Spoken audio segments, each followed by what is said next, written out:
Hello students, welcome to ఏకమాయస్ academy. ఈ రోజు నుంచి మనం ఏపీపీఎస్సికి సంబంధించిన గ్రూప్ 1 గ్రూప్ 2 కరెంట్ అఫైర్స్ మాడ్యూల్ని స్టార్ట్ చేద్దాం. ఇది స్టార్ట్ చేసే ముందు నేను ఒక 3 విషయాల గురించి చెప్పాలనుకుంటున్నాను. ఫస్ట్ వన్, మనం ఈ కరెంట్ అఫైర్స్ ఏ డైమెన్షన్లో కవర్ చేస్తున్నాం? ప్రిలిమ్స్ అండ్ మెయిన్స్ డైమెన్షన్లో 2 డైమెన్షన్స్లోని కవర్ చేస్తున్నాం. అండ్ ఫస్ట్ లెవెల్ మనకి ప్రిలిమ్స్ కాబట్టి ఎక్కువ ఫోకస్ మనకి ప్రిలిమ్స్ మీద ఉంటుంది. అండ్ ఏ న్యూస్ పేపర్స్ నుంచి మనం ఈ కరెంట్ అఫైర్స్ కవర్ చేస్తున్నాం అంటే ఇండియాలో ప్రామినెంట్ న్యూస్ పేపర్స్ అయిన హిందూ, ఇండియన్ ఎక్స్ప్రెస్, అలాగే మనకి ఈనాడు ఇలాంటి ప్రామినెంట్ న్యూస్ పేపర్స్ నుంచి మనం న్యూస్ సేకరించడం జరుగుతుంది. అండ్ ఇంకొకటి, ఈ కరెంట్ అఫైర్స్ వల్ల మనకు ఉపయోగం ఏంటి? కరెంట్ అఫైర్స్ మనకి ప్రిలిమ్స్లోని అండ్ మెయిన్స్లోని కూడా ఎక్కువ ప్రాముఖ్యత ఉంటుంది కాబట్టి ఈ కరెంట్ అఫైర్స్ మాడ్యూల్ మీరు ఫాలో అయితే ఖచ్చితంగా నేను చెప్పగలను మీ కరెంట్ అఫైర్స్ ప్రిపరేషన్ మీకు అయిపోయినట్టే. అండ్ ఇంకొకటి, ఇది లైవ్ సెషన్ కాబట్టి మీరు పెడుతున్న కామెంట్స్కి నేను వెంటనే సమాధానం ఇవ్వలేను. సో నెక్స్ట్ రోజు మీరు పెట్టిన కామెంట్స్ని నేను అడ్రస్ చేయడం జరుగుతుంది. అండ్ అండ్ ఇంకొక విషయం, ఈ పీపీటీలో డిస్కస్ చేసే టాపిక్స్ అన్నీ మీకు పీడిఎఫ్ ద్వారా ఈ పీపీటీలో డిస్కస్ చేసే టాపిక్స్ అన్నీ మీకు పీడిఎఫ్ ద్వారా కూడా కింద ఉన్న లింక్లో ప్రొవైడ్ చేయడం జరుగుతుంది. క్లాస్ అయిన తర్వాత చూసుకోండి. ఈరోజు సెషన్ స్టార్ట్ చేద్దాం. ఈరోజు మనం డిస్కస్ చేసే టాపిక్స్ డీలిమిటేషన్. ముందుగా డీలిమిటేషన్ నుంచి స్టార్ట్ చేద్దాం. డీలిమిటేషన్ ఈ న్యూస్ కాంటెక్స్ట్కి వస్తే మనకి ఒక 10 రోజులుగా మనకి పార్లమెంట్లో, ముఖ్యంగా లోక్సభలో కాన్స్టిట్యూషనల్ అమెండ్మెంట్ యాక్ట్ 131 దీని గురించి చర్చలు జరుగుతున్నాయి. అండ్ రీసెంట్గా ఈ బిల్ అన్నది లోక్సభలో పాస్ అవ్వలేకపోయింది. ఈ బిల్ దేని గురించి మనకి ప్రస్తావిస్తుందంటే డీలిమిటేషన్ గురించి ప్రస్తావిస్తుంది. అసలు ఈ డీలిమిటేషన్ అంటే ఏంటి? ఇండియాలో మనకి ఎలక్షన్స్ కోసం మన ఇండియా అంతా మనకి కాన్స్టిట్యుయెన్సీస్గా డివైడ్ అవుతుంది, అంటే నియోజకవర్గాలుగా డివైడ్ అవుతుంది అన్నమాట. ఈ నియోజకవర్గాల సరిహద్దుని మార్చే ప్రక్రియనే మనం డీలిమిటేషన్ అంటారు. ఈ డీలిమిటేషన్ అన్నది టైం టు టైం మనకు ఉంటుంది అన్నమాట. అండ్ సెన్సస్ పరంగా దీన్ని మార్పులు చేర్పులు చేయడం జరుగుతుంది. ఈ డీలిమిటేషన్ మన ఎగ్జామ్ పర్స్పెక్టివ్లో చదవాల్సిన అవసరం ఎంతైనా ఉంది. కాన్స్టిట్యూషనల్ ప్రావిజన్స్ ఏంటి? మనకి డీలిమిటేషన్కి సంబంధించిన కాన్స్టిట్యూషనల్ ప్రావిజన్స్ ఏంటి? అండ్ డీలిమిటేషన్ వల్ల మనం అచీవ్ చేస్తున్న ప్రిన్సిపల్ ఏంటంటే 1 person 1 vote 1 value. అండ్ అలాగే కాన్స్టిట్యూషనల్ ప్రావిజన్స్ ఏంటి? ఆర్టికల్ 81 మనకి ఏం చెప్తుందంటే మనకి లోక్సభ కంపోజిషన్ గురించి చెప్తుంది. అండ్ అలాగే maximum strength of the Lok Sabha, మనం ఎంతమంది ఎంపీని మ్యాక్సిమం ఎన్నుకోగలం? 550 మెంబర్స్ అని చెప్తుంది. ఇది ముందుగా మనకి 552 ఉండేదన్నమాట. అంటే ఈ 2 మెంబర్స్ ఎవరంటే ఆంగ్లో ఇండియన్ కమ్యూనిటీ నుంచి ప్రెసిడెంట్ నామినేట్ చేయగా ఈ 2 మెంబర్స్ కూడా మనకి మెంబర్స్ ఆఫ్ పార్లమెంట్ అవుతారు, లోక్సభలోకి వాళ్ళు ప్రవేశించవచ్చు మాట. కానీ మనకి 104th కాన్స్టిట్యూషనల్ అమెండ్మెంట్ యాక్ట్ 2019 ప్రకారం ఈ పర్టికులర్ ఇద్దరు ఉన్నారు కదా, ఇద్దరు ఆంగ్లో ఇండియన్స్ నుంచి నామినేట్ అయ్యే మెంబర్స్ని ఈ పర్టికులర్ దాన్ని అబాలిష్ అయిపోయింది అన్నమాట. అందుకే ఇప్పుడు స్ట్రెంగ్త్ ఎంత? మనకి మ్యాక్సిమం స్ట్రెంగ్త్ 550 మాత్రం. అలాగే ఇప్పుడు ఆర్టికల్ 82, ఈ ఆర్టికల్ 82 ఏం చెప్తుందంటే మనకి డీలిమిటేషన్ ద్వారా ఏం చెప్పాను మీకు? కాన్స్టిట్యూషనల్ డీలిమిటేషన్ ద్వారా మనకి ఏం చెప్పాను మీకు? నియోజకవర్గాల సరిహద్దుని మనం మార్పులు చేర్పులు చేస్తామని చెప్పాను. ఈ డీలిమిటేషన్ ఎవరు చేస్తారు అంటే డీలిమిటేషన్ కమిషన్ అని ఒక ప్రత్యేక బాడీ చేస్తుంది. అండ్ ఈ డీలిమిటేషన్ కమిషన్ ఒక చట్టం ద్వారా ఏర్పడుతుంది, దాన్నే డీలిమిటేషన్ యాక్ట్ అంటారు అన్నమాట. అండ్ ఈ యాక్ట్ ఎవరు పాస్ చేయాలి అంటే మనకి పార్లమెంట్ పాస్ చేస్తుంది అనే ప్రస్తావన మనకి ఈ ఆర్టికల్, అది పార్లమెంట్ కూడా, అది కూడా లోక్సభ పాస్ చేయాలి అని చెప్పి ఈ పర్టికులర్ విషయం గురించి మన ఆర్టికల్ 82లో మనకి చెప్పబడింది. అండ్ ఈ డీలిమిటేషన్ మనం ఎప్పుడు ఎవ్రీ సెన్సస్ తర్వాత రివైజ్ అవ్వాలి అనే విషయాన్ని కూడా ఆర్టికల్ 82లో మనకి చెప్పారు. అలాగే ఆర్టికల్ 170, ఈ ఆర్టికల్ 170 ఏంటంటే delimitation with respect to state legislative assemblies. So మనకి ఆర్టికల్ 81 ఏం చెప్తుంది, మ్యాక్సిమం స్ట్రెంగ్త్ ఎంతో చెప్తుంది లోక్సభలో. అండ్ ఆర్టికల్ 82 ఏం చెప్తుందంటే డీలిమిటేషన్ అన్నది డీలిమిటేషన్ కమిషన్ అని ఒక బాడీ ఏర్పడుతుంది, ఆ బాడీ చెయ్యాలి అండ్ అది ఒక చట్టం ద్వారా ఏర్పడాలి. అండ్ ఈ చట్టం ఎవరు చేయాలంటే మనకి లోక్సభ పార్లమెంటరీ ఓవర్సైట్లో అవ్వాలి. అండ్ తర్వాత ఇది ఒక సెన్సస్ ద్వారా దీన్ని ఒక ప్రతి సెన్సస్ అయిన తర్వాత రివైజ్ చేస్తూ ఉండాలని చెప్పి ఈ చట్టం ఈ పర్టికులర్ ప్రావిజన్ చెప్తుంది. And article 170 delimitation with respect to state legislative assemblies. అలాగే వీటికి సంబంధించి డీలిమిటేషన్కి సంబంధించి ఏమైనా అమెండ్మెంట్స్ ఉన్నాయంటే మనకి 3 అమెండ్మెంట్స్ ఉన్నాయి. ఈ అమెండ్మెంట్స్ ఏం చెప్తున్నాయో కూడా చూద్దాం. అసలు ఈ అమెండ్మెంట్స్ ఎందుకు వచ్చాయి అంటే పాపులేషన్ కంట్రోల్, గవర్నమెంట్ పాపులేషన్ కంట్రోల్ని చేయాలి అనే ఉద్దేశంతో మనం పాపులేషన్ కంట్రోల్ చేస్తే ఏమవుతుంది, మనకి పొలిటికల్ రిప్రజెంటేషన్ ఇంపాక్ట్ అయ్యే ప్రాబ్లం ఉంది. ఎందుకంటే మనకి ప్రొపోర్షనల్ రిప్రజెంటేషన్ పద్ధతిలో మనం మన నాయకుల్ని ఎన్నుకుంటాం. ఈ ప్రొపోర్షనల్ రిప్రజెంటేషన్ పద్ధతి అంటే ఏంటంటే మనకి కొంత జనాభా కలిపి ఒక నాయకుడిని ఎన్నుకుంటారు అన్నమాట. అంటే జనాభా బట్టి మనం ఎంతమంది నాయకులు ఎన్నుకోవాలి, ఎంతమంది జనాభా ఎంతమంది నాయకులను ఎన్నుకోవాలి తెలుసుకోవాలి కదా, దీనికోసం డీలిమిటేషన్ ఉంటుంది. సో మనకి ఎక్కువ జనాభా, ఇప్పుడు యూపీ ఉందనుకోండి, యూపీ మనకి ఎక్కువ జనాభా ఉంటుంది, అలాగే సైజ్ కూడా పెద్దది. సో మనకి లోక్సభకి 80 మంది వరకు ఎంపీలు వెళ్తారు. అలాగే ఏపీ విషయానికి వస్తే మనకి సైజులో చిన్నది అండ్ అలాగే పాపులేషన్లో చిన్నది, మనం 25 ఎంపీసే మనకి లోక్సభకి వెళ్తారు. సో పాపులేషన్ కంట్రోల్ చేస్తే మనకి పొలిటికల్ రిప్రజెంటేషన్ కూడా మనకి చేంజ్ అయ్యే స్కోప్ ఉందన్నమాట. సో ఇలాంటిది ఏమైనా ఇష్యూస్ వస్తాయి, ఫెడరలిజం ఏమైనా ఇంపాక్ట్ అవుతుందని, సో మనకి పాపులేషన్ కంట్రోల్ని ప్రయారిటైజ్ చేసుకుంటూ మన గవర్నమెంట్ అప్పటి ప్రభుత్వం కొన్ని అమెండ్మెంట్స్ చేసింది డీలిమిటేషన్కి సంబంధించి. ఆ అమెండ్మెంట్స్ ఏంటో చూద్దాం. First one 42nd amendment act 1976. ఈ యాక్ట్ ప్రకారం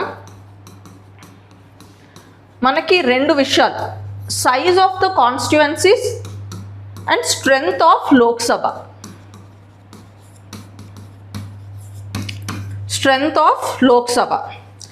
so size of the constituencies delimitation మనం సెన్సస్తో లింక్ అయి ఉందని చెప్పాను కదా. So size of the constituencies ఏంటంటే మనకి ఈ 42nd అమెండ్మెంట్ యాక్ట్ ప్రకారం 1971 సెన్సస్ పరంగా ఉండాలి. And strength of the Lok Sabha కూడా 1971 సెన్సస్ పరంగా ఉండాలి. ఇది ఎప్పటి వరకు కొనసాగాలి, 2001 వరకు కొనసాగాలి. అలాగే మనకి 84th కాన్స్టిట్యూషనల్ అమెండ్మెంట్ యాక్ట్ ఉంది. ఇది మనకి 1991 సెన్సస్ ప్రకారం మన నియోజకవర్గాలు సరిహద్దులు మార్చుకోవాలి. అండ్ అలాగే స్ట్రెంగ్త్ ఆఫ్ ద లోక్సభ కూడా 1991 సెన్సస్ ప్రకారంగా మారాలి. ఇది ఎప్పటి వరకు కొనసాగాలి, ఫస్ట్ సెన్సస్ ఆఫ్టర్ 2026. అండ్ ఇంకొకటి 87th కాన్స్టిట్యూషనల్ అమెండ్మెంట్ యాక్ట్. ఇది మనకి సైజ్ ఆఫ్ ద నియోజకవర్గాల సరిహద్దులు మనం 2001 సెన్సస్ బట్టి మార్చుకోవాలి. And strength of the Lok Sabha మాత్రం 1991 కంటిన్యూ అవ్వాలి. అండ్ ఇది ఎప్పటి వరకు అవ్వాలి, సిమిలర్ ఫస్ట్ సెన్సస్ ఆఫ్టర్ 2026 వరకు మనం ఇది కంటిన్యూ చేయగలగాలి. సో ఇది ఏ ఇంటెన్షన్తో ఈ సవరణలు చేశారు, పాపులేషన్ కంట్రోల్ చేయాలి అనే ఉద్దేశాన్ని ప్రయారిటైజ్ చేసుకుంటూ ఈ సవరణలు చేయవలసిన అవసరం వచ్చింది. నెక్స్ట్ ఇప్పుడు డీలిమిటేషన్ కమిషన్ గురించి చూద్దాం. ఈ డీలిమిటేషన్ కమిషన్ అన్నది మనకి ఎవరు అపాయింట్ చేస్తారు, ప్రెసిడెంట్ అపాయింట్ చేస్తారు. ఇందులో 3 మెంబర్స్ ఉంటారు. ఒకరు ఫస్ట్ మెంబర్ చైర్మన్, ఇతను ఎవరు అంటే మనకి serving or retired chief justice of India అయి ఉండాలి. And chief election commissioner second మెంబర్గా, లేకపోతే చీఫ్ ఎలక్షన్ కమిషనర్ ప్రతిపాదించిన ఏ వ్యక్తి అయినా మనకి ఇంకో మెంబర్గా ఉండొచ్చు. అండ్ ఇంకొకటి స్టేట్ ఎలక్షన్ కమిషనర్స్ కూడా ఈ డీలిమిటేషన్ కమిషన్లో మెంబర్స్గా ఉంటారన్నమాట. అండ్ వీళ్ళు ఇచ్చే రిపోర్ట్ ఆర్ ఆర్డర్ ఏంటి, మనం ఒక చట్టంలా ట్రీట్ చేయాలి. అండ్ ఇది ఏ కోర్టులోని ప్రశ్నించే హక్కు లేదు. ఇది చాలా ఇంపార్టెంట్ పాయింట్, మీరు గుర్తుంచుకోవాలి. నెక్స్ట్ అండ్ ఈ ఆర్డర్స్ అన్నవి మనకి లోక్సభలోని అండ్ స్టేట్ లెజిస్లేటివ్ అసెంబ్లీస్లో కూడా ప్రవేశపెడతారు, కానీ వాళ్ళు ఎటువంటి మోడిఫికేషన్స్, ఎటువంటి సవరణ మాత్రం చేయకూడదు. అండ్ ఇంకొకటి, ఇంతవరకు మనకి ఇండిపెండెన్స్ వచ్చిన తర్వాత ఎన్ని డీలిమిటేషన్ కమిషన్స్ ఏర్పడ్డాయంటే 4 ఏర్పడ్డాయి. అందులో ఏవి ఎప్పుడు ఏర్పడ్డాయంటే మనకి 1952, 1963, 1973 అండ్ 2002. అండ్ ఇందాక మీకు చెప్పాను కదా, దీనికి జ్యుడిషియల్ రివ్యూ ఉండదు అని చెప్పి, కానీ ఒక ఎక్సెప్షన్ ఉంది. మనకి కిషోర్ చంద్ర చెంగల్లాల్ రాథోడ్ ఈ కేసు ప్రకారం ఏంటంటే ఈవెన్ మనకి డీలిమిటేషన్ కమిషన్ ఇచ్చిన రిపోర్ట్ మీద కూడా మనకి జ్యుడిషియల్ రివ్యూ ఉండొచ్చు, అంటే మనం కోర్టుకు వెళ్ళొచ్చు. కానీ ఏ సిచ్యువేషన్లో వెళ్తుంది, ఏ సిచ్యువేషన్లో అంటే ఆ డీలిమిటేషన్ కమిషన్ ఇచ్చిన రిపోర్ట్ మనకి రాజ్యాంగ విలువల పరంగా లేకపోతే మనం సుప్రీంకోర్టుకి వెళ్ళొచ్చు అని ఈ కేసు ద్వారా చెప్తుంది. అంటే జ్యుడిషియల్ రివ్యూ డీలిమిటేషన్ కమిషన్ ఇచ్చే రిపోర్ట్ మీద కూడా మనకి ఉంది. ఇది కూడా చాలా ఇంపార్టెంట్ అండ్ ఈ కేసు కూడా మనకి చాలా ఇంపార్టెంట్, నోట్ చేసుకోండి. ఇది ఈరోజు మనకి న్యూస్లో వచ్చిందన్నమాట. ఇప్పుడు ప్రెజెంట్ మనం న్యూస్ కాంటెక్స్ట్ చెప్పినప్పుడు చెప్పాను కదా, 131st కాన్స్టిట్యూషనల్ అమెండ్మెంట్ యాక్ట్ అని చెప్పి, అసలు దానిలో ఎలాంటి అంశాలు డిస్కస్ అవుతున్నాయో కూడా చూద్దాం. ఫస్ట్ వన్ ఏంటంటే మనం లోక్సభ ఇప్పుడు 550 కదా మ్యాక్సిమం స్ట్రెంగ్త్, దాన్ని పెంచాలనుకుంటుంది. ఎంతకు పెంచాలనుకుంటుంది? 850 సీట్స్కి పెంచాలనుకుంటుంది. అందులో 815 సీట్స్ మాత్రం మనకి స్టేట్స్కి, ఇండియాలో 28 స్టేట్స్ ఉన్నాయి కదా, ఆ స్టేట్స్ దగ్గర నుంచి వెళ్తున్న మెంబర్స్కి వెళ్తున్నాయి. అలాగే 35 సీట్స్ మాత్రం మనకి యూటీస్కి ఉన్నాయి, అంటే యూనియన్ టెరిటరీస్. మనకి 8 యూనియన్ టెరిటరీస్ ఉన్నా మనకి లోక్సభలో రిప్రజెంట్ అయ్యే యూనియన్ టెరిటరీస్ అన్ని కేవలం 3. అవేంటి? Delhi, Jammu and Kashmir and Puducherry. ఈ 3 యూటీస్కి మాత్రమే మనకి లోక్సభలో రిప్రజెంటేషన్ ఉందన్నమాట. సో ఈ 35 సీట్లు ఈ 3 యూటీస్కి సంబంధించిన మెంబర్స్కి వెళ్తారన్నమాట. అండ్ ఇంకొక అంశం ఏంటంటే ఈ 131 కాన్స్టిట్యూషనల్ అమెండ్మెంట్ యాక్ట్లో మనకి 1991 సెన్సస్ ప్రకారంగా స్ట్రెంగ్త్ ఆఫ్ ద లోక్సభని ఫ్రీజ్ చేశారు కదా, దాన్ని రిమూవ్ చేయాలి. నెక్స్ట్ ఏంటంటే మనకి డీలిమిటేషన్ నెక్స్ట్ మళ్ళీ ఎప్పుడు అవ్వాలని చెప్పాము, 84th and 87th constitutional act ప్రకారం మనకి మళ్ళీ ఫస్ట్ సెన్సస్ ఆఫ్టర్ 2026 కదా, ఇది కూడా రిమూవ్ చేయాలనుకుంటున్నాం. ఇలాంటి చేంజెసే మనకి స్టేట్ అసెంబ్లీస్ కూడా చేయాలని ఈ 3 ఉద్దేశాలతోని ఈ 131st కాన్స్టిట్యూషనల్ అమెండ్మెంట్ యాక్ట్ అన్నది తీసుకురావడం జరిగింది. అలాగే అసలు ఇది ఎందుకు ఇప్పుడు అర్జెంటుగా డీలిమిటేషన్ చేయవలసి వచ్చింది అంటే దీనికి కూడా ఒక రీజన్ ఉంది. ప్రభుత్వం మనకి 2023 ఈ ప్రాంతంలో 106 కాన్స్టిట్యూషనల్ అమెండ్మెంట్ యాక్ట్ ఒకటి తీసుకొచ్చింది. ఈ యాక్ట్ పరంగా ఏంటంటే మహిళలకి 33% రిజర్వేషన్ ఇచ్చిందన్నమాట. ఎందులోని?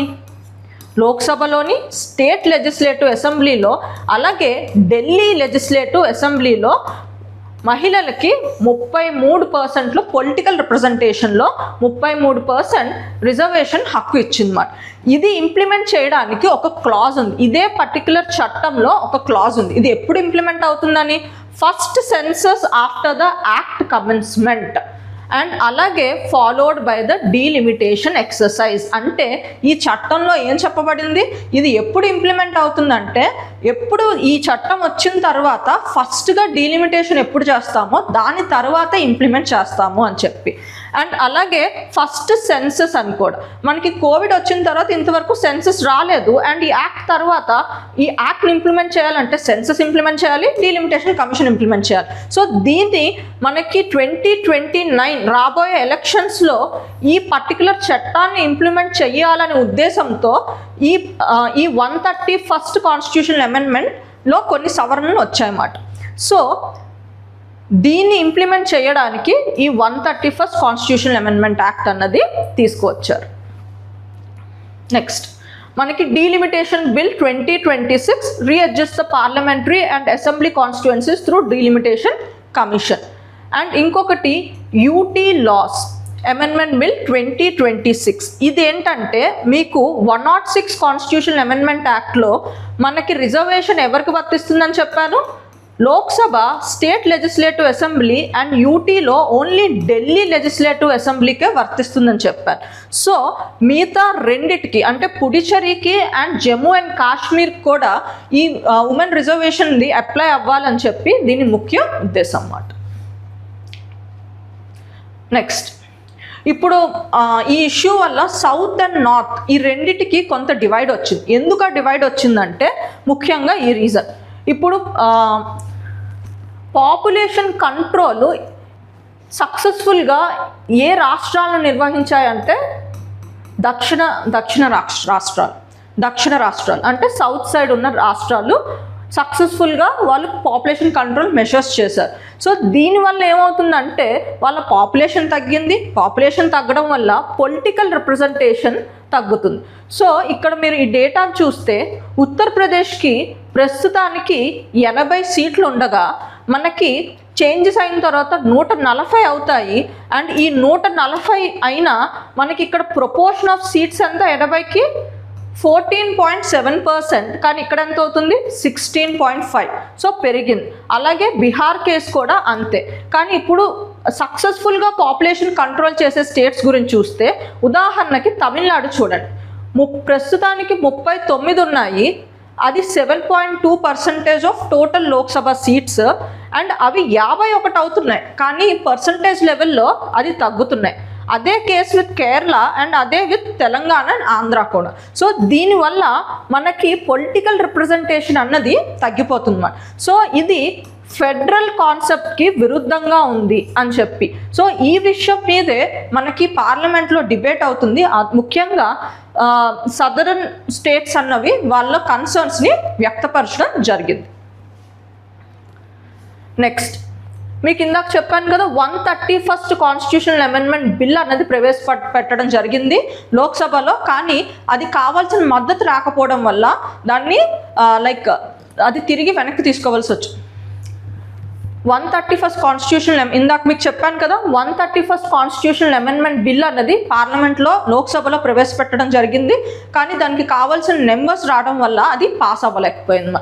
సో మనం ఎగ్జామ్ పర్స్పెక్టివ్లో తెలుసుకోవాల్సిన విషయం ఏంటంటే కాన్స్టిట్యూషనల్ అమెండ్మెంట్ ప్రాసెస్ గురించి తెలుసుకోవాలి. కాన్స్టిట్యూషనల్ అమెండ్మెంట్ ప్రాసెస్ ఇది రాజ్యాంగంలో ఏ ఆర్టికల్లో ప్రస్తావించబడింది?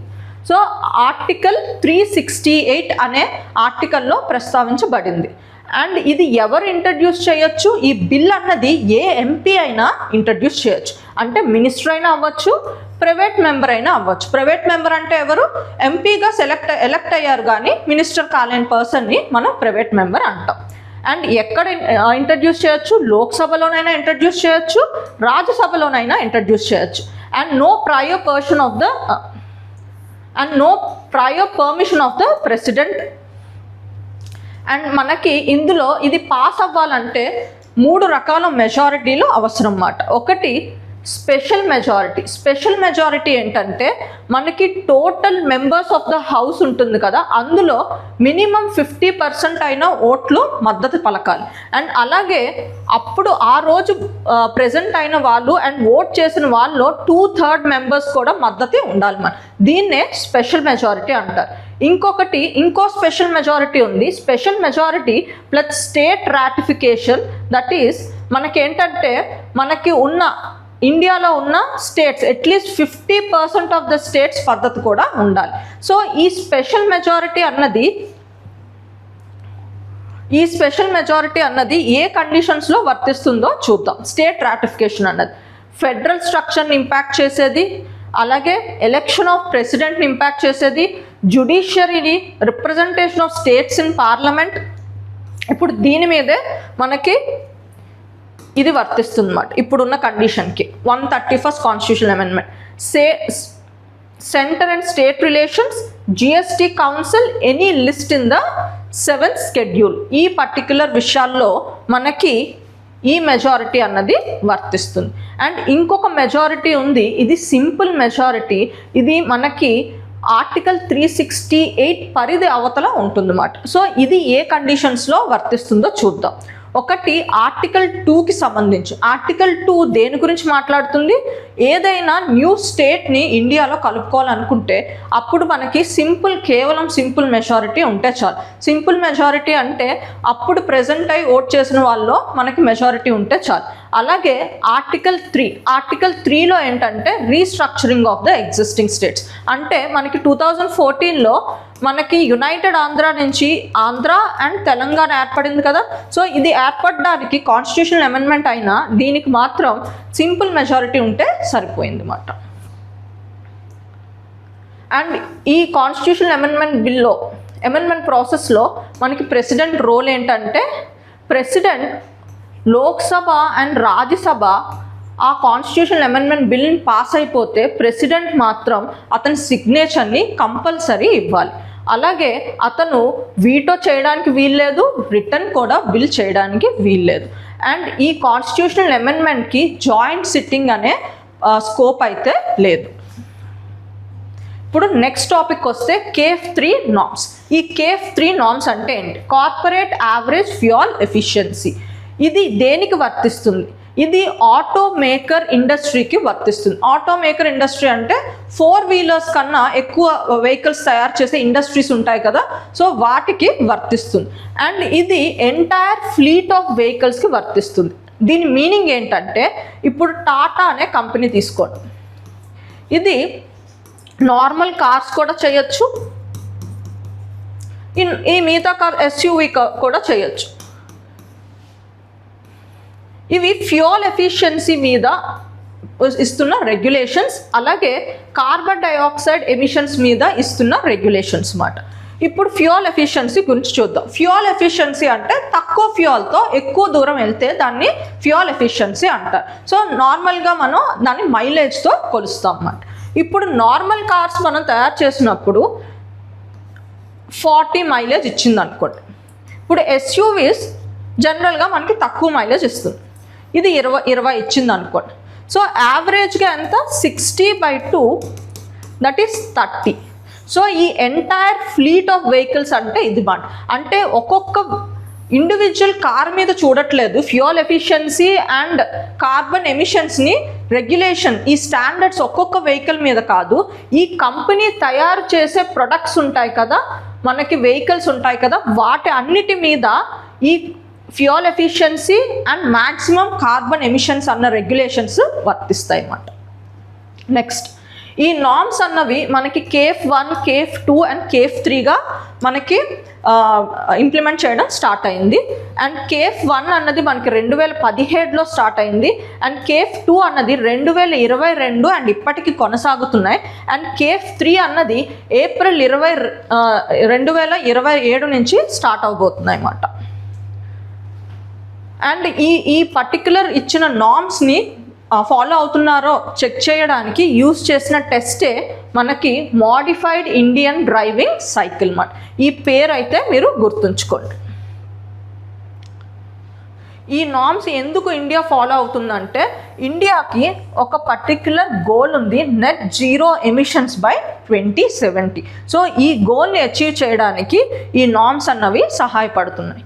నెక్స్ట్ ఇక్కడ మీకు కార్బన్ ఎమిషన్ రెగ్యులేషన్ కూడా చేస్తుంది కదా, టార్గెట్ ఉందన్నమాట. ఎంత టార్గెట్ అంటే 113 grams carbon dioxide per kilometre financial year 27 నుంచి 78.9కి తగ్గించాలని, ఎప్పటికల్లా ఫైనాన్షియల్ ఇయర్ 32. సో ఈ డేటా అన్నది మీకు చాలా ఇంపార్టెంట్. ఇంకొకటి ఆఫ్సెట్ మెకానిజం కూడా ఇందులో ఉందన్నమాట. ఆఫ్సెట్ మెకానిజం అంటే ఏంటంటే, ఫర్ ఎగ్జాంపుల్ ఇప్పుడు కార్బన్ డైఆక్సైడ్ ఎమిషన్ టార్గెట్ ప్రతి కంపెనీకి ఒక 100 టన్నులే మీరు కార్బన్ డైఆక్సైడ్ ఎమిషన్ చేయాలి అనే టార్గెట్ ఇచ్చారనుకోండి. ఇప్పుడు ఒక కంపెనీ ఉంది, కంపెనీ ఏ అని చెప్పి, ఈ కంపెనీ వాళ్ళ ప్రొడక్షన్లో మొత్తం ఇయర్లో యాన్యువల్ ప్రొడక్షన్లో 80 టన్నులే ఖర్చు చేసింది, కార్బన్ డైఆక్సైడ్ ఎమిషన్స్ చేసింది. ఇప్పుడు కంపెనీ బి 120 చేసింది అనుకోండి. సో ఇది ఇంకా 20 టన్నులు ఎమిషన్ చేయొచ్చు. ఇది ఉన్నదానికన్నా 20 టన్నులు ఎక్కువ చేసింది, ఇది తక్కువ చేసింది. సో దీనికి రివార్డ్ ఇవ్వాలి, దీనికి పనిష్మెంట్ ఇవ్వాలన్నమాట. సో దీనికోసం ఏంటంటే ఆఫ్సెట్ మెకానిజంలో ఈ కంపెనీ 20 టన్నులు చేసింది కాబట్టి ఇది ఏ కంపెనీ ఇక్కడ 20 టన్నులు తక్కువ చేసింది కాబట్టి ఈ కంపెనీ వెళ్ళి దీని దగ్గర కొంత మనీ పే చేస్తుంది. పే చేసి ఈ 20 టన్నులకి సంబంధించిన మనీ ఇది పే చేస్తుంది. సో ఇది సేవ్ చేసింది కాబట్టి ఇది లాభపడుతుంది. దీన్నే ఆఫ్సెట్ మెకానిజం అంటారు. ఈ కేఫ్ నార్మ్స్ కూడా ఈ ఆఫ్సెట్ మెకానిజం పద్ధతులను ఉపయోగించాలని చెప్పి ఇది ఎవరు ఇంప్లిమెంట్ చేయాలి? బ్యూరో ఆఫ్ ఎనర్జీ ఎఫిషియన్సీ అనే సంస్థ ఇంప్లిమెంట్ చేయాలని ఈ నార్మ్స్లో చెప్పబడింది. నెక్స్ట్, సో ఈ నార్మ్స్ వల్ల గవర్నమెంట్ ఏమి ప్రమోట్ చేస్తుందంటే మనకి ఫ్లెక్సీ ఫ్యూయల్ వెహికల్స్ని ప్రమోట్ చేస్తుంది, అలాగే ఎలక్ట్రిక్ వెహికల్స్ని కూడా ప్రమోట్ చేస్తుంది. ఫ్లెక్సీ ఫ్యూయల్ వెహికల్స్ అంటే ఫ్లెక్సిబుల్ ఫ్యూయల్ వెహికల్స్ అంటే ఒక ఇంధనం కాకుండా ఒకటి కన్నా ఎక్కువ ఇంధనం ద్వారా పనిచేసే వెహికల్స్ని వాహనాల్ని ఫ్లెక్సీ ఫ్యూయల్ వెహికల్స్ అంటారు అన్నమాట.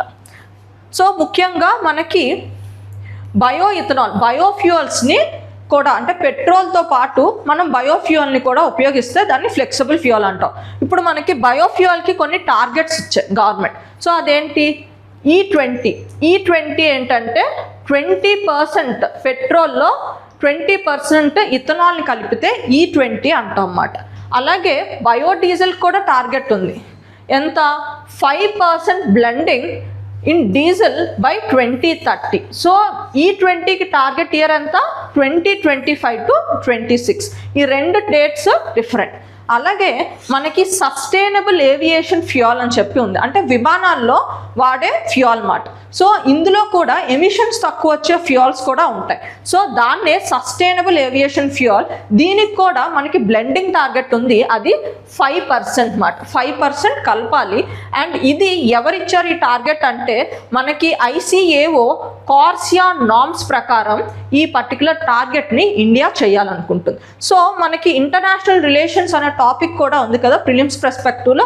సో అందుకు దీని గురించి కూడా కొంచెం డీటెయిల్స్లోకి వెళ్దాం. ఈ ICAO అంటే ఏంటి? International civil aviation organisation. ఇది ఎప్పుడు ఎస్టాబ్లిష్ అయింది? 1994లో ఎస్టాబ్లిష్ అయింది. అండ్ దీని రోల్ ఏంటి? గ్లోబల్ ఏవియేషన్ స్టాండర్డ్స్ని సెట్ చేస్తుంది. అంటే మనకి డిఫరెంట్ రూల్స్ అండ్ స్టాండర్డ్స్ని ఇస్తుంది.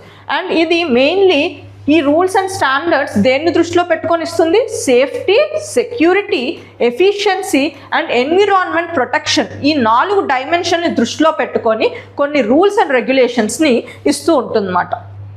అందులో ఎన్విరాన్మెంటల్ ప్రొటెక్షన్ డైమెన్షన్లో ఇచ్చిన రూల్సే ఈ కార్సియా అన్నమాట. కార్సియా ఫుల్ ఫామ్ ఏంటి? Carbon offsetting and reduction scheme for international aviation. So ఈ రూల్ ప్రకారమే మనకి సస్టైనబుల్ ఏవియేషన్ ఫ్యూయల్ని ముఖ్యంగా ఇంటర్నేషనల్ ఫ్లైట్స్లో 5% కలపాలని చెప్పి ఈ కార్సియా రూల్స్ ప్రకారమే ఉంది మాట. అండ్ దానికి కూడా టార్గెట్ ఇయర్ ఎంత? 2030. Next topic NASSCOM and generative AI. News విషయానికి వస్తే కాంటెక్స్ట్ ఏంటంటే నాస్కామ్ అనే సంస్థ జెన్ AI ఫౌండరీ ప్రోగ్రామ్ ద్వారా ఇంచుమించు 33 స్టార్టప్స్కి హెల్ప్ చేస్తుందంట. అసలు ఈ నాస్కామ్ ఏంటి, ఈ ప్రోగ్రామ్ ఏంటి చూద్దాం. నాస్కామ్ ఫుల్ ఫామ్ ఏంటంటే national association of software and service companies. So ఈ నాస్కామ్ అన్నది నాన్ ప్రాఫిట్ ఇండస్ట్రీ అన్నమాట. ఒక నాన్ ప్రాఫిట్ లాభం కోసం పని చేయని ఒక సంస్థ ఇది. సో ఈ సంస్థ దేనికోసం వర్క్ చేస్తుంది? IT అండ్ BPM సెక్టర్ మీద వర్క్ చేస్తుంది. BPM అంటే బిజినెస్ ప్రాసెస్ మేనేజ్మెంట్ మాట. సో ఈ రంగంలో ప్రభుత్వానికి పాలసీ అడ్వైజరీగా, స్కిల్ డెవలప్మెంట్కి, అలాగే ప్రమోషన్ ఆఫ్ టెక్ ఎకోసిస్టమ్ ఈ వర్గాల్లో అది మద్దతు ఇస్తుంది అన్నమాట ప్రభుత్వానికి. ఇక్కడ ప్రమోషన్ ఆఫ్ టెక్ ఎకోసిస్టమ్ ఉంది కదా, ఈ ప్రోగ్రామ్ పరంగానే అది ఒక ప్రోగ్రామ్ని స్టార్ట్ చేసింది. అదే జెన్ ఐ ఫౌండరీ ప్రోగ్రామ్ అన్నమాట. ఈ జెన్ ఐ ఫౌండరీ ప్రోగ్రామ్ ద్వారా మనకి జనరేటివ్ ఏఐలో వర్క్ చేసే ఏవైనా స్టార్టప్స్ ఉంటాయి కదా, ఆ స్టార్టప్స్కి ఈ నాస్కామ్ అన్నది మద్దతు ఇస్తుంది అన్నమాట. అంటే ఎలాంటి మద్దతు అంటే మెంటర్షిప్ ఇవ్వడం, అలాగే లోన్స్ సులువుగా ఇప్పించడం, అండ్ ఏవైనా పేపర్ వర్క్ కంప్లీట్ చేయించడం, ఇలా స్టార్టప్స్కి మద్దతు ఇస్తుంది. ఇప్పుడు మనకి సైన్స్ అండ్ టెక్నాలజీలో ఈ జనరేటివ్ ఏఐ అంటే ఏంటో తెలుసుకోవాల్సిన ఉపయోగం ఉంది. జనరేటివ్ ఏఐ అంటే ఏంటి, అసలు ఏఐ అంటే ఏంటి? ఏఐ అంటే ఏంటంటే ఇప్పుడు మనం మనుషులు బ్రెయిన్ ద్వారా ఆలోచించి నిర్ణయాలు తీసుకుంటాం కదా, అలాగే మిషన్ మనిషిలాగా ఆలోచించి నిర్ణయాలు తీసుకుంటే దాన్నే ఆర్టిఫిషియల్ ఇంటెలిజెన్స్ అంట. ఈ ఆర్టిఫిషియల్ ఇంటెలిజెన్స్ 2 రకాలు అవ్వచ్చు. Generative AI, a generative AI or non generative AI అని కూడా అంటాం. Non generative AI. ఇప్పుడు జనరేటివ్ ఏఐ అంటే ఏంటో చూద్దాం. ఒక ఎగ్జాంపుల్ ఇస్తాను. ఇప్పుడు ఫర్ ఎగ్జాంపుల్ మీరు అందరూ ఎగ్జామ్ ప్రిపేర్ అవుతున్నారు, అందరూ లైక్ పాలిటీకి సిమిలర్ బుక్స్ చదువుతారు, జాగ్రఫీకి కూడా మనకి స్టాండర్డ్ బుక్స్ ఏమున్నాయి అందరూ అవే చదువుతారు. ఇప్పుడు మీకు ఎగ్జామ్లో నేను మీకు ఒక ఆన్సర్ రాయమంటాను, ఒక క్వశ్చన్ ఇస్తాను. సో మీరు ఆన్సర్ రాసినప్పుడు మీరు చదివిన పుస్తకాలు బట్టి మీరు ఆలోచించింది రాస్తూ ఒక ఆన్సర్ ఇస్తారు అన్నమాట. అంటే ప్రతి ఒక్కరి ఆన్సర్ ఎక్కడో ఒక దగ్గర డిఫరెంట్ ఉంటుంది అన్నమాట. దాన్ని అంటే మీ ఓన్ క్రియేటివిటీని యూజ్ చేసి రాస్తారు. దాన్నే జనరేటివ్ ఏఐ అంటారు అన్నమాట. ఇప్పుడు అదే పేపర్లు నాకు ఇచ్చినప్పుడు నేనేం చేస్తాను, నా నాలెడ్జ్తోని నేను అవి రైటో రాంగో చెప్తాను. ఇక్కడ నేను కొత్తగా కంటెంట్ క్రియేట్ చేయట్లేదు, జస్ట్ రైటో రాంగో టిక్ అయినా రాంగ్ అయినా కొడుతున్నాను. ఇది నేను కొత్తగా కంటెంట్ క్రియేట్ చేయట్లేదు, దీన్ని నాన్ జనరేటివ్ ఏఐ అంటారు. అదే టెక్నాలజికల్ ఎగ్జాంపుల్స్ చెప్తే మనం చాట్ జీపీటీ యూజ్ చేస్తున్నాం కదా, చాట్ జీపీటీలో ఏం చేస్తున్నాం, మనం చాట్ జీపీటీకి ఇన్పుట్ ఇచ్చి మనం ఏదైనా క్వశ్చన్ అడిగితే అది ఒక అవుట్పుట్ జనరేట్ చేస్తుంది. అండ్ ఆ అవుట్పుట్ అన్నది యునీక్గా ఉంటుంది, కొత్తగా ఉంటుంది. ఎందుకంటే ఇంకొక పర్సన్కి డిఫరెంట్ ఇన్పుట్స్ ఇస్తే డిఫరెంట్ ఆన్సర్ ఇస్తుంది, అంటే అది కొత్తగా అవుట్పుట్ని జనరేట్ చేస్తుంది. సో జనరేటివ్ ఏఐ అంటే ఏంటి, కొత్తగా అవుట్పుట్ని జనరేట్ చేస్తే, న్యూ కంటెంట్ని జనరేట్ చేస్తే దాన్ని జనరేటివ్ ఏఐ అంటాం. సో ఉదాహరణకి చాట్ జీపీటీ, అలాగే మ్యూజిక్ ఏఐ, ఇది కూడా ఒక జనరేటివ్ ఏఐ. ఇప్పుడు నేను ఏదైనా కొత్త సాంగ్ క్రియేట్ చేయమని ఈ మ్యూజిక్ ఏఐ ఇస్తే సో అదొక కొత్త లిరిక్స్ని, కొత్త మ్యూజిక్ని క్రియేట్ చేసి ఇస్తుంది. అలాగే ఇప్పుడు నాన్ జనరేటివ్ ఏఐకి ఎగ్జాంపుల్ ఇస్తే, మనం అందరం ఫోన్స్ వాడతాం కదా, ఇప్పుడు ఫోన్కి ఫేస్ లాక్ ఒకటి పెడతాం.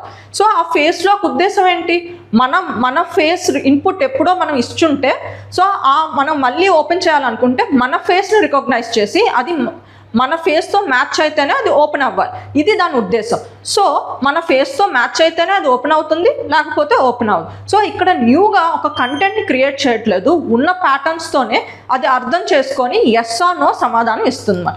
దీన్నే నాన్ జనరేటివ్ ఏఐ అంటారు. వాటికి ఎగ్జాంపుల్స్ ఏంటి, spam filter, spam or not చెప్తుంది, అలాగే free unlock, match or not చెప్తుంది, ఫ్రాడ్ డిటెక్షన్, ఫ్రాడా కాదా చెప్తుంది అన్నమాట. ఇలా మనకి generative AI, non generative AI అని 2 రకాలు ఉంటాయి. Next topic, India aims for cocoa self sufficiency by 2040 under new road map. So ఈ కోకోవా ప్రొడక్షన్ గురించి, అసలు ఈ కోకోవాలోని సెల్ఫ్ సఫిషియన్సీ తెచ్చుకోవాలని, అంటే ఆత్మనిర్భర్ భారత్, ఇది తెలుసు కదా, ఇండియా తన అవసరాల కోసం తన మీద డిపెండ్ అవ్వాలి అని అనుకునే ప్రాసెస్నే ఆత్మనిర్భర్ భారత్ అంటారు. సో కోకోవా ప్రొడక్షన్ అన్నది మనకి ఇండియాలో మన డిమాండ్కి సరిపోవట్లేదంట. అండ్ మన డిమాండ్ ప్రతి ఇయర్ ఎంత ఇంక్రీజ్ అవుతుంది, 5.5%. ఈ డేటా అన్నది మెయిన్స్కి అండ్ ప్రిలిమ్స్కి కూడా చాలా చాలా ఇంపార్టెంట్, అండ్ ఏపీ పరంగా కూడా చాలా ఇంపార్టెంట్. అండ్ ఎక్స్పెక్టెడ్ కన్జప్షన్ ఎంత ఉంటుంది మనకి, 2040 కల్లా ఇది 4.67 lakh tons పెరుగుతుందని ఒక అంచనా. ఇంకొకటి, కరెంట్గా మనం డొమెస్టిక్ ప్రొడక్షన్ ఎంత చేసుకుంటున్నామంటే మనకున్న డిమాండ్లో 20% మాత్రమే మనం ప్రొడ్యూస్ చేసుకోగలుగుతున్నాం, అండ్ మిగతా 80% మాత్రం మనం బయట నుంచి ఇంపోర్ట్స్ ద్వారా తెచ్చుకుంటున్నాం. అంటే మనకి హై ఇంపోర్ట్ డిపెండెన్సీ ఉంది మాట. సో ఈ ఇంపోర్ట్ వల్ల మనం అక్షరాల ప్రతి ఏటా $866 million ఖర్చు పెడుతున్నాం అన్నమాట. సో దానికోసమే గవర్నమెంట్ మనకి కోకోవా సెల్ఫ్ సఫిషియన్సీ అనే ఒక స్ట్రాటజీని డెవలప్ చేసింది. ఈ స్ట్రాటజీ మనకి 2026 నుంచి 2040 వరకు ఉంది. ఇది 4 ఫేజెస్లో ఇంప్లిమెంట్ చేయాలనుకుంటున్నారు. సో మనం ఫేజుల వారీగా ఏం మార్పులు చేయాలనుకుంటున్నారో ఇది మనం ఫేజెస్ వారీగా ఏం మార్పులు చేయాలనుకుంటున్నారో చూద్దాం. ఫేజ్ 1 మనకి 2026 to 28 వరకు ఉంటుంది. సో ఇక్కడ ఏంటంటే మనకి national mission on cocoa start అవుతుంది. ఇక్కడ సెంటర్ ఆఫ్ ఎక్సలెన్స్ అనే సంస్థను ఎస్టాబ్లిష్ చేయాలనుకుంటుంది. అలాగే 250 హెక్టర్స్ ఆఫ్ పాలీక్లోనల్ సీడ్ గార్డెన్ని తయారు చేయాలనుకుంటుంది. పాలీక్లోనల్ సీడ్ గార్డెన్స్ అంటే మనకి చాలా వెరైటీస్ ఆఫ్ కోకోవా సీడ్స్ ఉంటాయి కదా, అందులో హై స్టాండర్డ్ సీడ్స్ ఏంటి అంటే హైబ్రిడైజేషన్ ద్వారా డిఫరెంట్ టెక్నిక్స్ ద్వారా హై క్వాలిటీ సీడ్స్ని తయారు చేయాలనుకుంటుంది. దానికోసమే ఈ 250 హెక్టర్స్ ఆఫ్ పాలీక్లోనల్ సీడ్ గార్డెన్ని డెవలప్ చేయాలనుకుంటుంది. ఇలా నెక్స్ట్ ఫేజ్కి వెళ్తే ఇది 2028 నుంచి 30 వరకు వస్తుంది. అండ్ ఇది కెపాసిటీ బిల్డింగ్ అన్నది దీని ముఖ్య ఉద్దేశం అన్నమాట. సో ఇక్కడ ఏం చేస్తున్నారంటే ఇక్కడ ఒక సెంటర్ ఆఫ్ ఎక్సలెన్స్ ఉంది కదా, దీన్ని రీజనల్గా కూడా డెవలప్ చేయాలనుకుంటుంది. అండ్ ఈ ఫేజ్లో 1 lakh ఫార్మర్స్ని, రైతులకి ట్రైనింగ్ ఇవ్వాలనుకుంటుంది. అండ్ అలాగే మన ఇక్కడ 225 అండ్ ఇక్కడ 25 మిలియన్ సీడ్లింగ్స్ అంటే విత్తనాలు ఉంటాయి కదా, వాటిని 25 మిలియన్ విత్తనాల్ని సప్లై చేయాలనుకుంటుంది. And create digital farmer registry and traceability. ఇక్కడ ఏంటంటే ఈ రైతులకి ట్రైనింగ్ ఇచ్చి అలాగే విత్తనాలు ఇచ్చి వాళ్ళని ఈ కోకోవా ప్రొడక్షన్లో చేయమని చెప్తూ అండ్ వాళ్ళ ప్రోగ్రెస్ ఎలా ఉందో ట్రేస్ చేయడానికి డిజిటల్గా కనెక్ట్ చేయాలనుకుంటుంది. Next phase 3 2030 to 35. ఇందులో ఇది స్కేల్ అప్ చేస్తుంది. అంటే ఫేజ్ 2లో వచ్చిన కెపాసిటీ బిల్డింగ్ని ఇంకొంచెం స్ప్రెడ్ చేయాలనుకుంటుంది. ఇక్కడ expand cocoa area to 1 lakh hectares, improve yield and productivity, దిగుబడి మీద ఎక్కువ ఫోకస్ చేయాలనుకుంటుంది. అండ్ రీసెర్చ్ అండ్ డెవలప్మెంట్ని కోకోవా ప్రొడక్షన్లో కూడా ఫోకస్ చేయాలనుకుంటుంది. ఇలా మనం ఇప్పటికల్లా అంటే 2035 కల్లా మనం అనుకున్నట్టు చేస్తే మనం 50% ఆఫ్ డొమెస్టిక్ డిమాండ్ని మీట్ అవుతాం అన్నమాట. నెక్స్ట్ ఫేజ్ ఏంటంటే 2035 to 40. ఇది సెల్ఫ్ సఫిషియన్సీ. ఇక్కడ 100% సెల్ఫ్ సఫిషియన్సీ మనం అచీవ్ చేసేస్తాం. అండ్ అంతేకాకుండా మనం ఇతర దేశాలకు కూడా ఎక్స్పోర్ట్ చేసే స్థానానికి వెళ్ళిపోతాం అన్నమాట. అండ్ ఇప్పటికీ మనకి 100% డిజిటల్ ట్రేసబిలిటీ కూడా ఉంటుందన్నమాట. నెక్స్ట్ ఇప్పుడు మనం జాగ్రఫీ పరంగా కూడా ఈ కోకోవా గురించి తెలుసుకుందాం. సో కోకోవా గ్రో అయ్యే కండిషన్స్ ఏంటి? క్లైమేట్ ఎలాంటి క్లైమేట్ ఉండాలి? ట్రాపికల్ క్లైమేట్ ఉండాలి. అది కూడా ఎంత టెంపరేచర్ ఉండాలి? 20 to 30 సెంటీగ్రేడ్స్ ఉండాలి. అండ్ రెయిన్ఫాల్ అన్నది మనకి 150 to 200 సెంటీమీటర్ల రెయిన్ఫాల్ రావాలి. అండ్ అది వెల్ డిస్ట్రిబ్యూటెడ్. అంటే రెయిన్ఫాల్ అన్నది వర్షం అన్నది ఒకే కాలానికి పరిమితంగా ఉండకూడదు అన్నమాట. హ్యూమిడిటీ అన్నది హైగా ఉండాలి, 7 to 90% ఉండాలి. సాయిల్ అన్నది deep, fertile, well drained, loamy soil అని ఉండాలి. అండ్ షేడ్ అంటూ ఉండాలి, అంటే నీడగా ఉండాలన్నమాట ఇవి మంచిగా గ్రో అవ్వాలంటే. అందుకే కోకోవా ప్లాంటేషన్ అన్నది ఇంటర్ క్రాప్డ్ మాట. అంటే ఇది ఒక్క క్రాప్నే పెంచరు, దీంతో కలిపి ఇంకా 2-3 ఒకటో ఇంకొకటి కలిపి పెంచుతారన్నమాట. అంటే కోకోవా అందుకే ఇంటర్ క్రాప్డ్ మాట. అంటే కోకో ఒక్కదాన్నే విడిగా పెంచరు. కోకోవాతో పాటు ఇంకొక క్రాప్ని కూడా కలిపి పెంచుతారు అన్నమాట. సో ఎలాంటి క్రాప్స్ని కలపచ్చు? Banana, rubber, coffee, pepper, oil palm, fruit trees అంటే మ్యాంగో ఇలాంటివి, అలాగే కోకోనట్. సో వీటితో కలిపి కోకోవాని పండిస్తారు. అండ్ ఇండియా చెప్పాను కదా మనకి 20% ఆఫ్ డిమాండ్నే మనం ఇండియా నుంచి మీట్ అవుతున్నాం. మిగతా 80% మనం మిగతా దేశాల నుంచి తెచ్చుకుంటున్నాం. ముఖ్యంగా ఏ దేశాల నుంచి తెచ్చుకుంటున్నాం అంటే వెస్టర్న్ సెంట్రల్ ఆఫ్రికా, ముఖ్యంగా democratic republic of Congo, Gaana and Ivory Coast. ఈ కంట్రీస్ నుంచి, ఆఫ్రికన్ కంట్రీస్ నుంచి మనం కోకోవాని ఇంపోర్ట్ చేసుకుంటున్నాం అన్నమాట. అండ్ ఇండియాలో కూడా మనకి ఈ 20% గ్రో అవుతుంది కదా. సో మేజర్లీ ఎక్కడ గ్రో అవుతుందంటే ఇందాక చెప్పిన క్లైమేటిక్ కండిషన్స్ ప్రకారం కేరళ, కర్ణాటక, తమిళనాడు అండ్ ఆంధ్రప్రదేశ్లో గ్రో అవుతుంది. ఇది మనకి చాలా చాలా ఇంపార్టెంట్. ఇప్పుడు ఆంధ్ర విషయానికి వస్తే కోకోవా ప్రొడక్షన్లో ఆంధ్ర స్థానం ఎంత? First rank. ఇది చాలా ఇంపార్టెంట్. మనకి ఎకనామిక్ సర్వేలో మనకి ప్రతి ప్లాంటేషన్ గురించి, ఆంధ్రాలో పండించే ప్లాంటేషన్ క్రాప్స్ గురించి, దాని స్థానం ఏంటి, హార్టికల్చర్ స్థానం ఏంటి, అవన్నీ మెన్షన్ అయి ఉంటుంది. సో అలాగే మనకి ఆంధ్రప్రదేశ్లో కోకోవా పండించడంలో మనది ఫస్ట్ ర్యాంక్. సో మొత్తం ఎంత పండిస్తున్నాం మనం? ఇండియాలో పండించే కోకోవాలో 40% ఆంధ్రాలోనే పండిస్తున్నాం. అది కూడా ఏ ప్రాంతాల్లో ఎక్కువ కల్టివేషన్ అవుతుంది? Eluru, east Godavari and west Godavari, ఈ డిస్ట్రిక్ట్స్లో ఎక్కువ మనకి కోకోవా కల్టివేషన్ కనిపిస్తుంది. నెక్స్ట్ ఆర్టికల్కి వస్తే ఇండియా న్యూజిలాండ్ FTA. FTA అంటే స్వేచ్ఛా వాణిజ్య ఒప్పందం. ఈ స్వేచ్ఛా వాణిజ్య ఒప్పందం 2 కంట్రీస్ మధ్య అయింది, 2 దేశాల మధ్య అయింది. అది ఇండియా అండ్ న్యూజిలాండ్. సో ఈ ఒప్పందం దేని మీద అయింది? లావాదేవీలు. అది ఎంత అమౌంట్కి అయింది?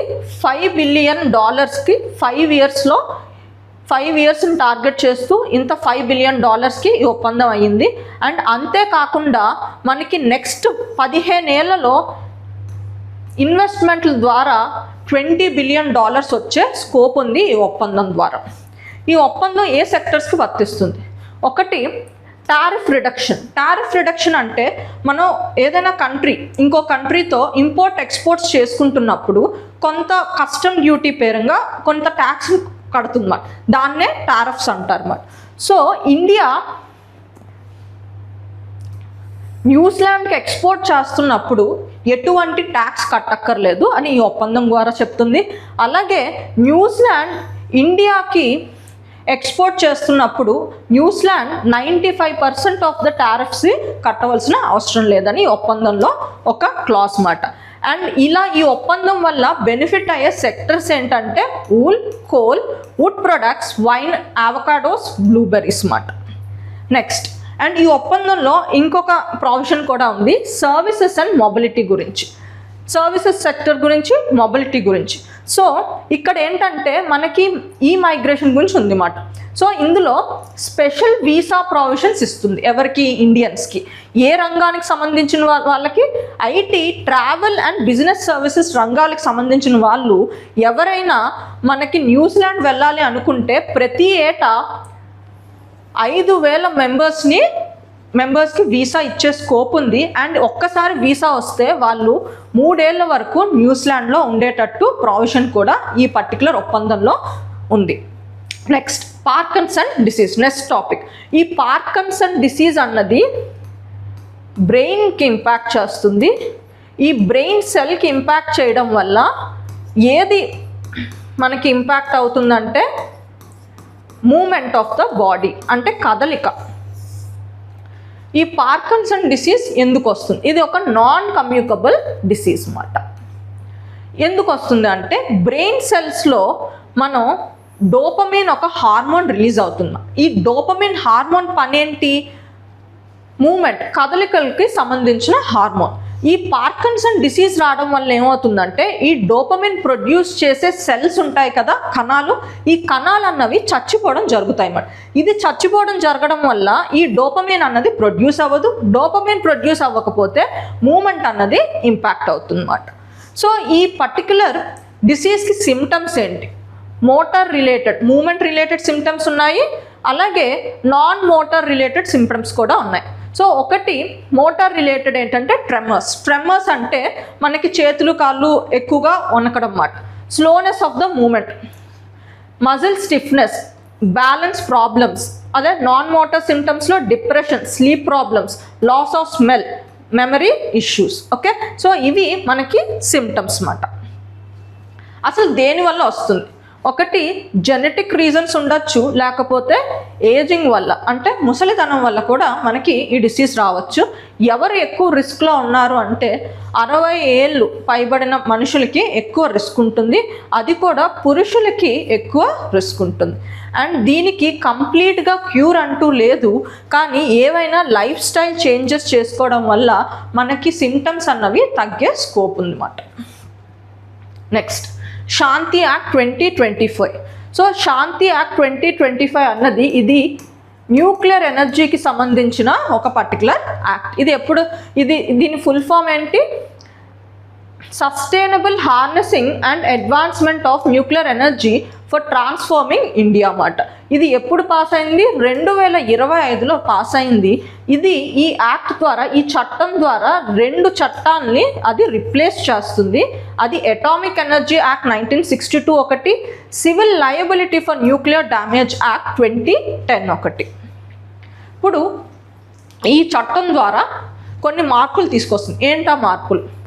న్యూక్లియర్ ఎనర్జీ ప్రొడక్షన్లో మనకి ప్రైవేట్ సెక్టర్ని పార్టిసిపేషన్ని ఎంకరేజ్ చేస్తుంది ఈ పర్టికులర్ చట్టం ద్వారా. ఇంకొకటి, ఈ ప్రైవేట్ సెక్టర్ పార్టిసిపేషన్ 2 రకాలుగా, ఓన్గా ప్రైవేట్ సెక్టర్ కంపెనీ పెట్టుకోవచ్చు, లేకపోతే గవర్నమెంట్తో కలిపి పీపీపీ మోడ్లో కూడా కంపెనీని పెట్టుకోవచ్చు అన్నమాట. అండ్ ఇక్కడ గవర్నమెంట్ న్యూక్లియర్ ఎనర్జీలో అన్ని రంగాల్లోకి ఎలా చేస్తుందంటే, కొన్ని రంగాల్లో గవర్నమెంటే తన కంట్రోల్ ఉంచుకుంటుంది. ఏంటి అవంటే, న్యూక్లియర్ ఫ్యూయల్ ఎక్స్ట్రాక్షన్లోని, హెవీ వాటర్ అంటే మోడరేటర్గా అయినా కూలెంట్గా వాడతారు కదా, హెవీ వాటర్ ప్రొడక్షన్లోని, అలాగే waste management, radiations, nuclear waste radiations ఉంటుంది కదా, అందులో కూడా జాగ్రత్తలు చాలా అవసరం కదా. సో ముఖ్యంగా ఈ డైమెన్షన్స్లో గవర్నమెంట్ ఇప్పటికీ తన కంట్రోల్ అక్కడ ఉంది మాట. నెక్స్ట్, అండ్ అలాగే అటామిక్ ఎనర్జీ రెగ్యులేటరీ బోర్డ్, ఈ పర్టికులర్ బాడీకి ఇది స్టాట్యుటరీ స్టేటస్ ఇచ్చింది. ఈ బాడీ అన్నది మనకి అటామిక్ ఎనర్జీ యాక్ట్ 1962 ద్వారా పవర్స్ని ఉపయోగించి క్రియేట్ చేశారు. కానీ దానికంటూ స్పెషల్గా ఇండిపెండెన్సీ ఏం లేదు. సో దానికి ఇండిపెండెన్స్ పెంచడానికి ఈ శాంతి యాక్ట్ ద్వారా దానికి స్టాట్యుటరీ స్టేటస్ ఇచ్చారన్నమాట. నెక్స్ట్, ఇంకొకటి చాలా ఇంపార్టెంట్ ఏంటంటే, ప్రైవేట్ సెక్టర్ పార్టిసిపేషన్ని ఇంక్రీజ్ చేయాలంటే మనకి లయబిలిటీ తగ్గించాలి. ఎందుకంటే న్యూక్లియర్ ప్లాంట్స్కి చాలా పెద్ద రిస్క్ ఏంటంటే, ఏదైనా ప్రమాదం అయితే దాని ఇంపాక్ట్ చాలా ఎక్కువ ఉంటుంది. అప్పుడు నష్టపరిహారం భరించడం చాలా కష్టమవుతుంది. సో దాన్ని కొన్ని సవరణలు చేస్తేనే మనకి ప్రైవేట్ సెక్టర్ అన్నది ఈ న్యూక్లియర్ ఎనర్జీ రంగంలోకి వస్తుంది. సో దాని గురించే మనకి liability caps and changes to CLNDA act మాట. సో ఆపరేటర్ లయబిలిటీ, ఎవరు దాన్ని ఆపరేట్ చేస్తున్నారో వాళ్ళకి లయబిలిటీ ఎంత. అదే ఒక స్మాల్ ప్లాంట్ అయితే వాళ్ళకి నష్టపరిహారంకి ఒక మ్యాక్సిమం క్యాప్ ఇచ్చారు, అదేంటి 100 కోట్లు. అదే పెద్ద ప్లాంట్ని ఎవరైనా ఆపరేట్ చేస్తే దానికి 3000 కోట్లు మాట. సో అలాగే ఇదేంటి, ఆపరేటర్ ఇండివిజువల్ లయబిలిటీ మాట. కానీ మనకి గవర్నమెంట్ కూడా ఇన్వాల్వ్ అయి ఉంటుంది కదా వెల్ఫేర్ స్కోప్లో. సో ఏదైనా ప్రమాదం అయినప్పుడు ఆపరేటర్తో పాటు గవర్నమెంట్ కూడా లయబిలిటీ అవుతుంది. సో అలాంటప్పుడు గవర్నమెంట్ అండ్ ఆపరేటర్ పూర్తిగా లయబిలిటీ, మనకి ఎంత లయబిలిటీ క్యాప్ ఎంత అంటే, నష్టపరిహారం ఎంత రావచ్చు అంటే 3900 కోట్లు మాట. అండ్ ఇంకొకటి ఏంటంటే, ఇక్కడ ఈ పర్టికులర్ యాక్ట్లో మనకు ఒక క్లాజ్ ఉంది. ఒకసారి నష్టపరిహారం వచ్చేసిన తర్వాత, మ్యాక్సిమం నష్టపరిహారం వచ్చిన తర్వాత ఇంకా విక్టమ్స్ ఇంకొక దానికి వెళ్ళడానికి లేదు, కోర్టుకు కూడా వెళ్ళడానికి లేదు. సో అది రిమూవ్ చేస్తారు అన్నమాట. So no legal claims beyond set cap. So అది రిమూవ్ చేసేసి ఇప్పుడు వెళ్ళడానికి స్కోప్ ఉందన్నమాట. నెక్స్ట్,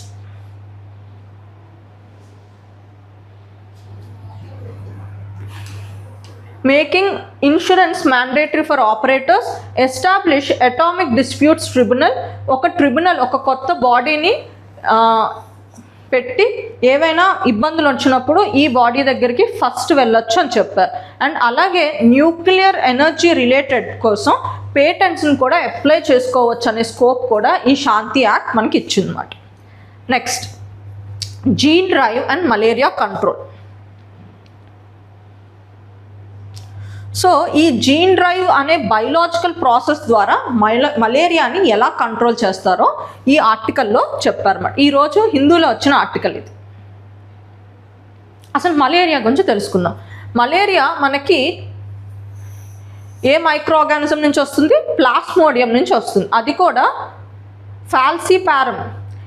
ఈ ప్లాస్మోడియం ఇక్కడి నుంచి వచ్చిన మలేరియా చాలా సివియర్గా ఉంటుంది, బ్రెయిన్ ఇంపాక్ట్ చేస్తుంది. అండ్ ప్లాస్మోడియం వివాక్స్ అన్నది ఇండియాలో వస్తే మలేరియా ఎక్కువ కారణం ఈ పర్టికులర్ ప్లాస్మోడియం అన్నమాట. అండ్ ఇది ఎవరు ట్రాన్స్మిట్ చేస్తారు? ఫిమేల్ ఎనోఫెలస్ మస్కిటో అన్నమాట. ఫిమేల్ ఎనోఫెలస్ మస్కిటో, ఇది కూడా ఎక్కువ నైట్ దోమలు కుడితే మనకి మలేరియా వచ్చే స్కోప్ ఉంటుంది అన్నమాట. ఇప్పుడు అలాగే డెంగ్యూ ఉందనుకోండి, డెంగ్యూ వైరస్ నుంచి వస్తుంది. అండ్ ఇది ఏడస్ ఈజిప్టి అనే ఫిమేల్ మస్కిటో నుంచి వస్తుంది. ఇది మార్నింగ్స్ కొడుతుంది. ఓకే. అండ్ ఈ పారాసైట్ అన్నది, ఈ పర్టికులర్ పారాసైట్ అన్నది మనకి లివర్ని అండ్ ఆర్బీసీస్ని మనకి ఇంపాక్ట్ చేస్తుంది. సిమ్టమ్స్ ఏంటి? Fever, chills, sweating, headache, severe cases causes brain malaria also. Okay. ఇప్పుడు దీనికి డయాగ్నోస్ చేయడానికి బ్లడ్ టెస్ట్ ఉపయోగిస్తారు. అండ్ ట్రీట్మెంట్ కోసం యాంటీ మలేరియల్ డ్రగ్స్ యూస్ చేస్తారు. అదే క్లోరోక్వైన్ అన్నమాట, క్లోరోక్వైన్. అండ్ ఇది ప్రివెన్షన్ ఎలా ఉంటుంది? మస్కిటోస్ని కంట్రోల్ చేస్తే ప్రివెన్షన్ ఆటోమేటిక్గా ఉంటుంది. అండ్ అలాగే జీన్ డ్రైవ్ అనే పద్ధతి ద్వారా కూడా ఇది తగ్గించాలని చూస్తున్నారు. ఇప్పుడు ఈ జీన్ డ్రైవ్ అంటే నేను చూద్దాం. Gene drive is a powerful genetic technology used in biology మాట.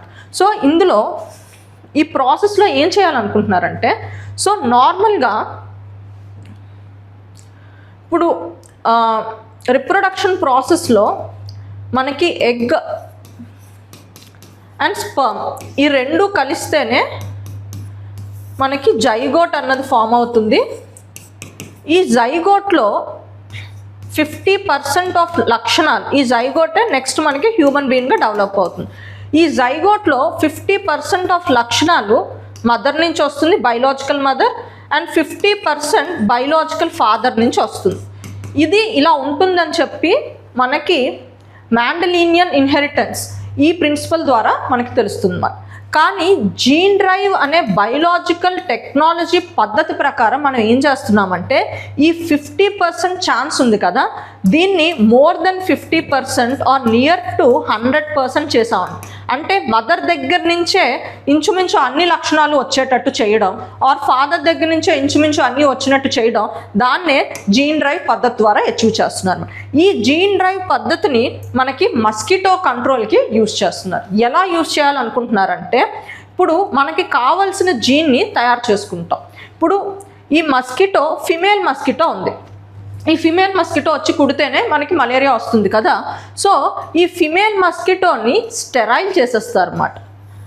అంటే దీనివల్ల ఇంకో మస్కిటో రాదు. సో ఈ జీన్లో మార్పు చేసేసి మనం ఈ ఫిమేల్ మస్కిటో ఇంకా మిగతా మస్కిటోకి ఇచ్చవ్వదన్నమాట. సో ఇదొక పద్ధతి. ఇంకొక పద్ధతి ఏంటంటే, మనకి ఈ ఫిమేల్ మస్కిటో కుడితేనే మలేరియా వస్తుంది కదా, అంటే ఈ ఫిమేల్ మస్కిటోలో ఈ పారాసైట్ ఏదుందో అది బతికే సిచ్యువేషన్స్ని అది ఉంది మాట.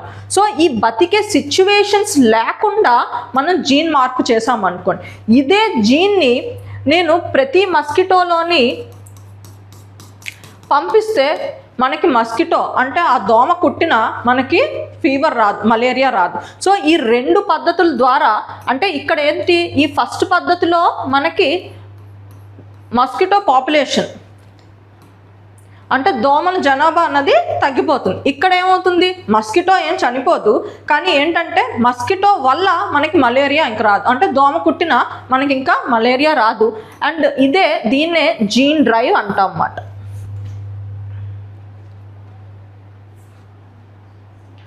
Next strait of Hormuz. So ఇప్పుడు మనకి ఇరాన్ యుఎస్ యుద్ధంలో ఈ స్ట్రెయిట్ ఆఫ్ హార్మోస్ అన్నది చాలా న్యూస్లో ఉంది. అసలు ఏంటి స్ట్రెయిట్ ఆఫ్ హార్మోస్ అన్నది చూద్దాం. ఈ స్ట్రెయిట్ ఆఫ్ హార్మోస్, స్ట్రెయిట్ అంటే ఏంటంటే రెండు వాటర్ బాడీస్ని కలిపే వాటర్ ఛానల్ని స్ట్రెయిట్ అంటారు. ఇక్కడ ఈ స్ట్రెయిట్ ఆఫ్ హార్మోస్ ఏ రెండు వాటర్ బాడీస్ని కలుపుతుంది? Gulf of Oman and Arabian Sea and Persian Gulf. అంటే ముఖ్యంగా ఇటు పక్క పర్షియన్ గల్ఫ్ని, ఇటు పక్క గల్ఫ్ ఆఫ్ ఒమెన్ని కలుపుతుంది స్ట్రెయిట్ ఆఫ్ హార్మోస్. సో దీని ద్వారా అరేబియన్ సీని కూడా కలుపుతుంది అన్నమాట. అండ్ పొలిటికల్గా చూస్తే ఈ స్ట్రెయిట్ ఆఫ్ హార్మోస్ ఏ దేశాల మధ్య ఉందంటే, మనకి ఒమన్, యుఏఈ అండ్ ఇరాన్ ఈ మధ్యలో మనకి ఈ స్ట్రెయిట్ ఆఫ్ హార్మోస్ ఉంది. ముఖ్యంగా ఇక్కడ ఉన్న పెన్సిలాని ఏమంటామంటే ఒమాని ముసందాం అని చెప్పి అంటాం. ఈ స్ట్రెయిట్ ఆఫ్ హార్మోస్ ఎందుకు మనకి ఇంపార్టెంట్ అంటే 20% ఆఫ్ గ్లోబల్ ఆయిల్ ట్రేడ్ మనకి ఈ స్ట్రెయిట్ ఆఫ్ హార్మోస్ నుంచే అవుతుంది. సో మనకి అండ్ ముఖ్యంగా ఏషియాకు సంబంధించిన ట్రేడ్, ఇండియా, చైనా అండ్ జపాన్కి సంబంధించిన ట్రేడ్ ఇక్కడి నుంచే పాస్ అవుతుంది. సో ఎగ్జామ్ పర్స్పెక్టివ్గా దాని లొకేషన్ ఏ వాటర్ బాడీస్ని కలుపుతుందో మనం తెలుసుకున్నాం. Thank you.